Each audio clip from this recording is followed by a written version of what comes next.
We're at the INSEAD Alumni Energy Group Conference here in London, and the topic of discussion is energy security. I'm joined now by the chairman of Shell UK, Van't Hoff.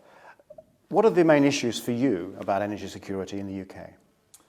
Well, I think perhaps start off with the question does energy security work today? Do we have a robust system today? And in our opinion, basically the answer to that is yes. And I think we've got examples of that. We've seen tests, for example, in the cold winter of 2009, 2010.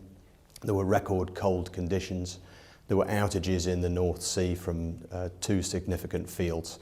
And yet the system basically proved itself to be robust. So I think in terms of what we've got today, we do have a robust system. I think it does make sense for the government to keep an eye on, is the long-term system staying robust? But in the main, we see quite a lot of robustness going forward. I think the other thing that's perhaps worth looking at is when we look back at our history and we've actually seen significant supply disruptions, where have those supply disruptions come from? And in fact, the most significant ones have come from domestic factors.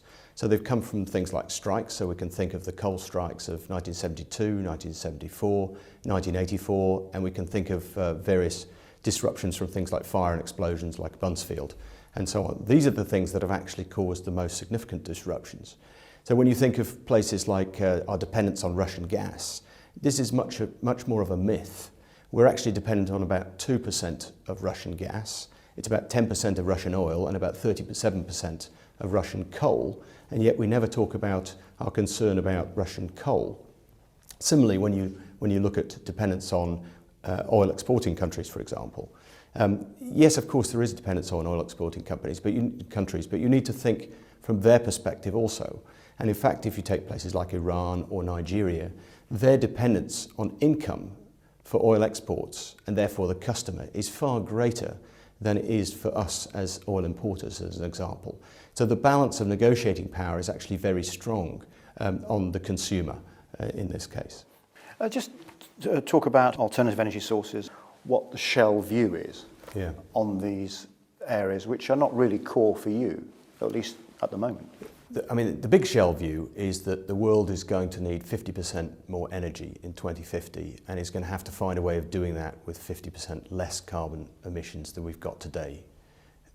Meeting both those requirements requires a tremendous stress in terms of both coming up with the supply side at the same time as coming up with technology to manage those outputs. So we think on the supply side we're going to need all sorts of new sources, and that includes in our minds things like the Arctic, includes in things like unconventional gas, unconventional tight oil and so on. We will need those because even though we will get things like electrification developing, that will work as a great solution for an inner city. It's not going to work for heavy duty vehicles and it's not going to work for planes. So we're going to still need fossil fuel solutions.